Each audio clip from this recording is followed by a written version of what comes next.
Berachot Perek Daled Mishnah Zayin. We'll continue the learning in memory of my father, Rav Simcha ben Yitzchak. Amen. Says we learned previously about Shachrit and Mincha and Arvit, but I never brought for you this chart. Okay, that's brought in the Gemara.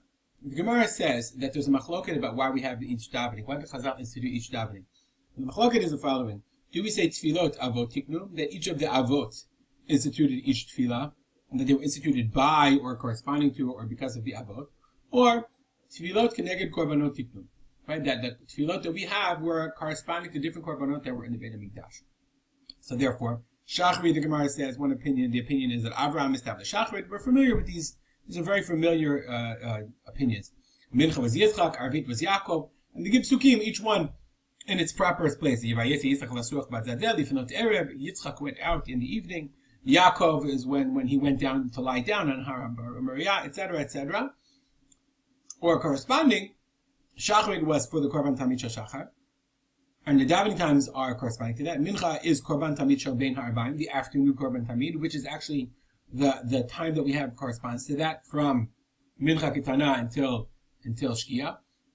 And Mariv, the Gemara says, you're stuck because there wasn't any korbanot in the evening. So the Gemara says, no, it's because it's keneged streifat evarim u'kedarim. Corresponds to they had to burn the extra limbs and fats from the korbanot, from the sacrifices that were offered in the Beit HaMikdash during the day. Okay? So the Gemara says, that's why they had tefillat arvit. And if you notice, interestingly, halachically, we say tefillat arvit, we paskin, even though we all do it and it's an accepted minhag. Tefillat arvit is a reshut. Halachically, it's considered optional. It's an option, that's, mandatory optional. But nonetheless, if you would say only avot tiknum, and it was based on Yaakov, then why should it be optional? But if you say it's corresponding to sveifat evarim u'bidarim, then we would understand why it's optional, because that's not a real korban. What about Mussaf? Our Mishnah is going to discuss Mussaf. There is no avod for Mussaf. So what's the nature of the korban Mussaf? Why do we say a davening for Mussaf? If you say that it's going to get the korbanot, also, then it should be a communal prayer, keneged Musafim. If you say it's going to get avod, then you'd have a little more of a difficulty. Interestingly, in our Mishnah, the Mishnah presents a debate. It says the Mishnah, Rabbi Elazar ben Azariah Omer, Ein tfilat Musafim ela b'chaver ir. Elazar ben Azariah said, one only recites tfilat Musafim b'chavar ir. Chavar ir it means in the tzibur, in the communal setting. There's a lot of discussion about the term chavar ir. Chavar ir, the friendship of a city. Why Chazal use this unusual language? We're not going to go into it. But it just means in the communal setting. Elazar ben Azariah says, if you're in shul, in the tzibur, you say Mussaf. According to Elazar ben Azariah, a person who was sitting at home would not say Mussaf. Why?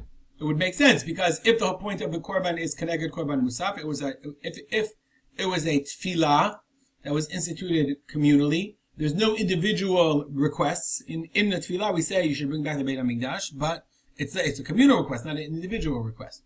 The sages say, whether you're in a situation of a city, in the communal situation, in a tzibur, or not in a tzibur, doesn't matter.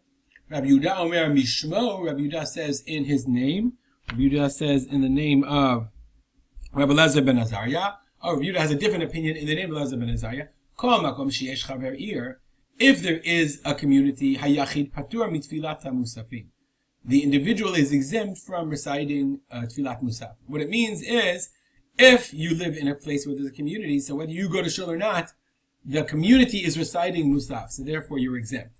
But if you live in a place where there is no community, okay, when no one is reciting Mussaf in your community, then you would have to say Tfilat Mussaf. That's an interesting in-between, it's an interesting middle position, where it would depend if the community is saying it or not. And if the community is saying it, then the individual would be exempt.